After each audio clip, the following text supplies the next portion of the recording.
On the second day of the Japan visit, India's Prime Minister Narendra Modi attended the Quad summit with other leaders from the grouping. The summit is followed by bilateral meetings with the Quad leaders. Prime Minister Modi held a one-on-one dialogue with the US President Joe Biden. The Indian Prime Minister called the India and US partnership one of trust. He also mentioned that common interests and values of the two countries have strengthened their bond of trust. India's Prime Minister stressed that the India-US relation will be a force for global security, humanity and development. At this meeting, the US President committed to deepen ties with India. Mr. President, Bharat और America की strategic partnership सही मायने में एक partnership of trust है।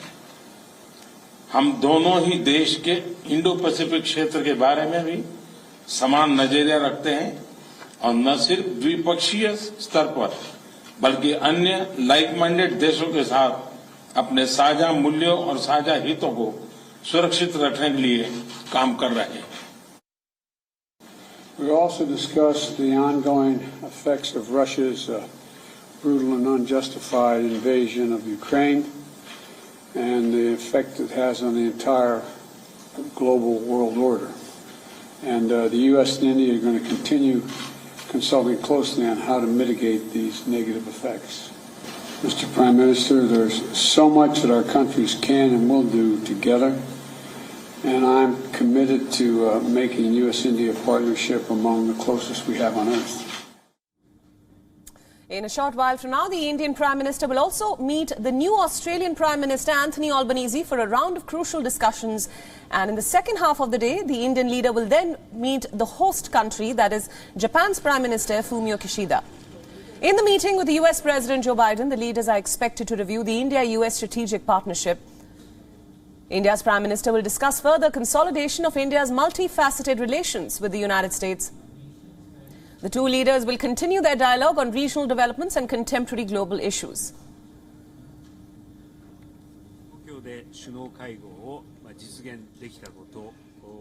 Meanwhile, in a pre-departure statement, Prime Minister Modi had mentioned the comprehensive strategic partnership between the two nations has to be lauded, and at the bilateral meeting, the multifaceted cooperation between India and Australia will also be discussed during the meeting between the two leaders, along with regional and global issues of mutual interest.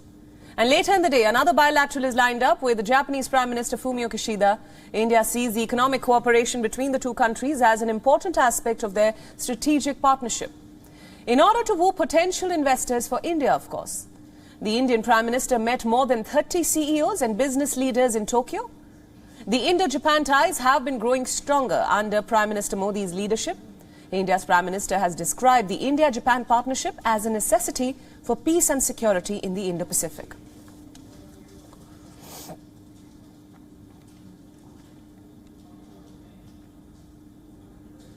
And now for more insights, joining us live is Dilip Sinha, who is a former permanent representative of India to the United Nations. Ambassador, thanks so much for joining us on WION. My first question to you, sir. We just saw the bilateral between the US President and, of course, India's Prime Minister Modi.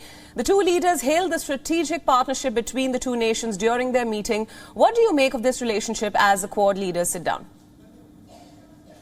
Well, the India-US relationship has become a very important relationship for both countries. And for the Indo-Pacific region, it is a pillar of stability and resilience. It has become a multi-dimensional relationship, stretching across all areas of climate change, of economic cooperation, strategic cooperation, joint military exercises. And it is a factor of reassurance to the countries of this region that here are these two among the largest economies of the world, along with Japan and Australia, that stand by these smaller countries for ensuring an open and resilient and free Indo-Pacific region. Absolutely, so our Ambassador. bilateral relationship is an anchor of this. Right. Ambassador Sinha, we're also getting reports that say that drawing a parallel between India's success with China's failure to handle the pandemic, the US President, in fact, praised the Indian Prime Minister Narendra Modi. India's vaccination drive has also been lauded by leaders. Tell us more about that. Well, yes, India's vaccination drive has been an example for the rest of the world.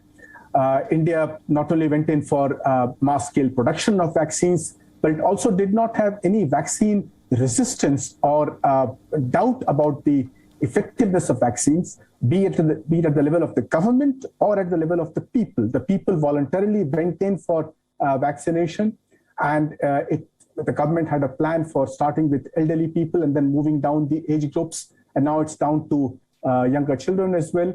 And this has built a resilience within the population against the major strains, and also the newer strains that are now coming in are much milder. Their impact is much milder. So this has been an example for the rest of the world on why they should trust vaccines and trust the science in combating this disease.